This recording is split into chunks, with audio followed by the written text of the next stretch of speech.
Hi everyone, welcome to Table for Two. I am the Elusive Bigfoot. And I'm Onezie. And today we are talking about tile placement games. So for some people, they may look at tile placement games such as by placing a tile, it'll either score you victory points or it will give you additional actions. How did you define your list? My list was just any game that uses tiles. So I had a more general way of looking at it. Okay. All right. So I have honorable mentions. What? You have honorable mentions? I know. Okay, so my first one is lanterns. Lanterns is sort of like a domino game.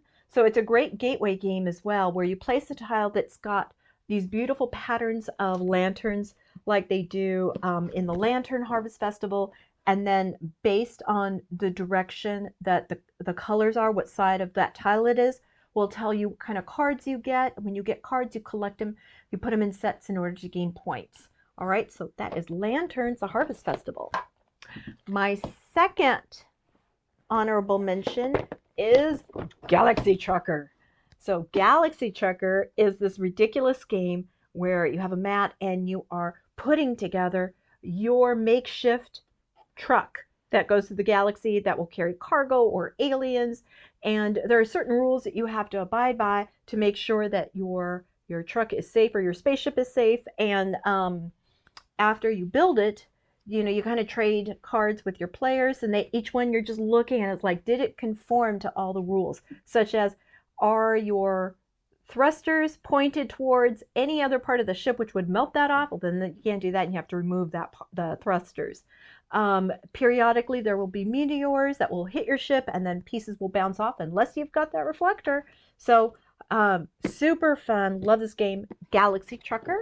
And then my third honorable mention, which we have mentioned here before, is Azul, where you are in a tile making factory, and you have, as a player, you are choosing which tiles you want to have in your set collection to gain you points. You choose your tiles. Whatever you don't choose from a particular set gets pushed to the center of the table, and then your opponents have the opportunity to pick up from that set or choose one of the additional sets that are scattered around the table. So that is Azul. All right. All right, so now our top five. In no particular order. No particular order of. We should have that on a shirt. In no particular order. Of tile games.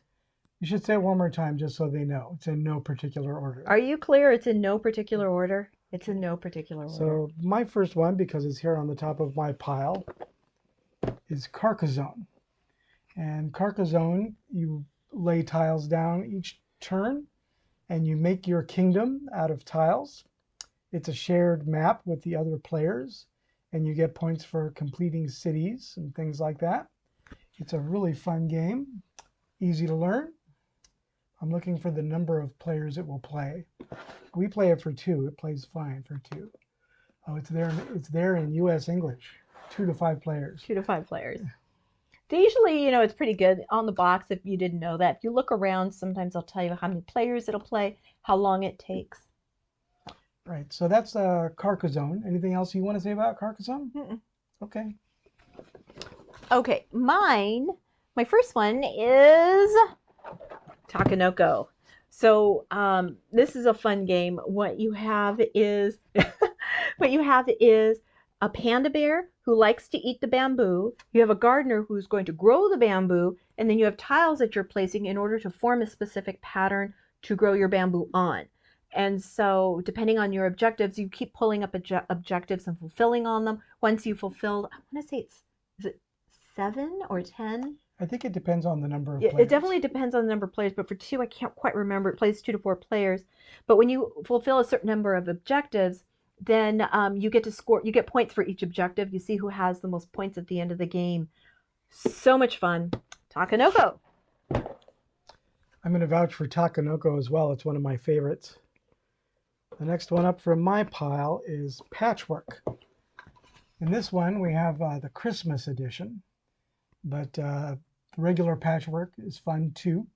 Doesn't have to be the Christmas edition. And in this one, you're choosing tiles out of a community pile of tiles based on the rules, and you're putting them on your player board to make a quilt.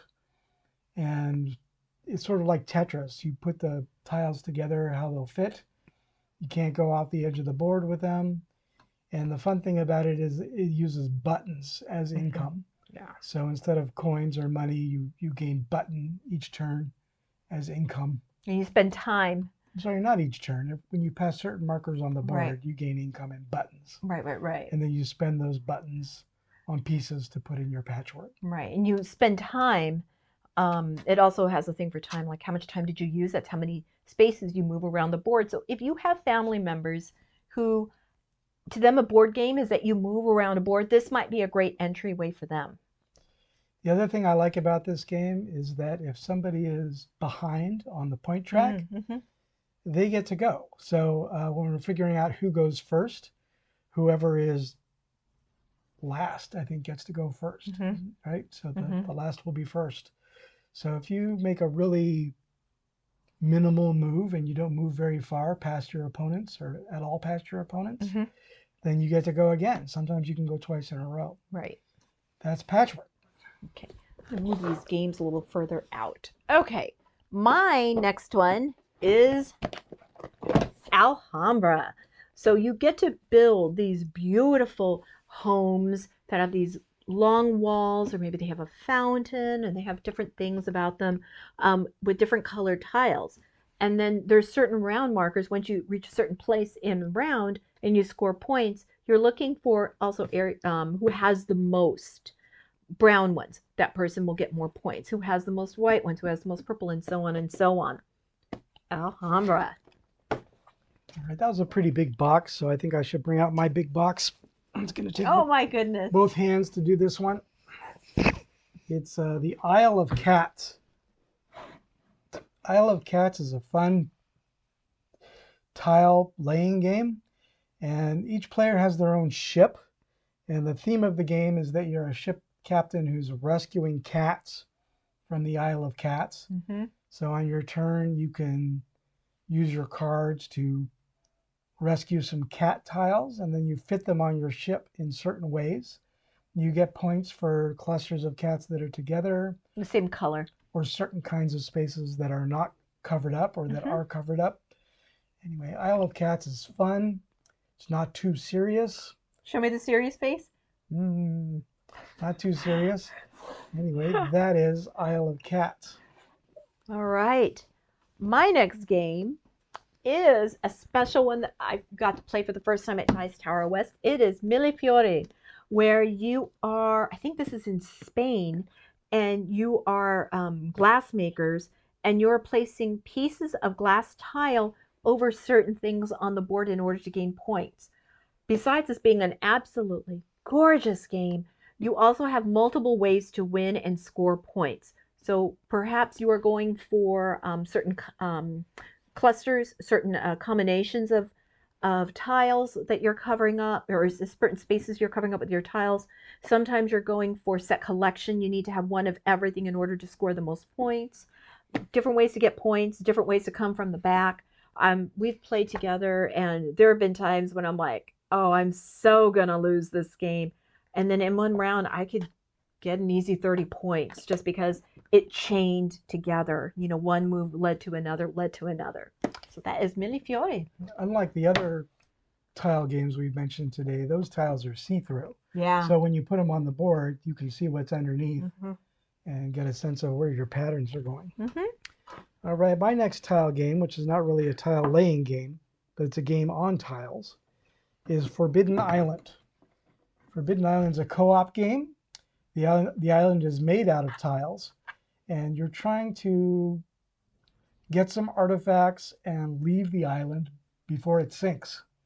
And basically the mechanic of sinking is the tiles flip over once, and then if they would be sunk at all again, they disappear entirely, sunken into the ocean. So Forbidden Island is a great co-op game. It's a great gateway game for people who haven't done co-op games before. Check out Forbidden Island. That's a good one. Okay. My next one is a Carcassonne as well. This one is Hunters and Gatherers. This one plays the The basic way to play the game is the same as the other Carcassonne, where you were building your map of, the area. In this point, you're actually going back in time quite a few years towards the hunters and gatherers in the mammoth times. And this one will have different kind of art, different kind of objectives. This doesn't have any expansions. It is a standalone game. But if you've played the other Carcassones and you're looking for something a little bit different, or this seems like more your flavor, you might want to take a look at Hunters and Gatherers. I actually learned to play that one first, so it's always the most easy one for me to understand, the Hunters and Gatherers. But all the Carcassones are fun. All right, so we're up to my last one, which is Soro. What? You would think that we don't like this game, but no, we really do like it. All right, the box I have here is for Soro of the High Seas, but the base game of Soro is good as well as a tile laying game. And basically, you're laying down tiles. Each player is laying down tiles on a community board, and everybody has to follow the path on those tiles. You have to make sure that your piece does not get run off the board. If you're the last person left on the board, then you're the winner. If you get run off the board, then you're out of luck. And in Soro of the High Seas, there are also dragons that also throw a wrinkle into things. That's Soro. So it's a beautiful game, has beautiful artwork. Please check out Soro. All right, my last game is a game that we've mentioned before, and it is Calico. Yes, I know that's not a calico cat, but it is a calico quilt. And what you're doing is you're building a quilt and out of tile pieces with different colors and patterns. Based on those colors and patterns and where you position them, you'll be gaining points. This is an easy game to learn, and it has a lot of depth. Like, there's so much strategy to be gained. I have as yet to be able to score points on any of the objectives for having both different colors and different patterns, like the right set. I can't do it. It's either one or the other. I'm either going for colors or patterns, but I am absolutely determined to be able to do that.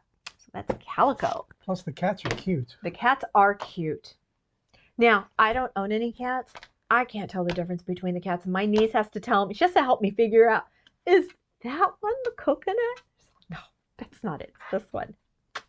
Hey, leave it to a cat lover to help me figure this out. All right, so that's our top 5 plus honorable mentions in not any particular order of tile games. Thanks for watching. We have been Table for Two. I'm Onezie. I'm the Elusive Bigfoot. Hey, let us know in the comments, what tile games do you like? Thanks for coming. Bye.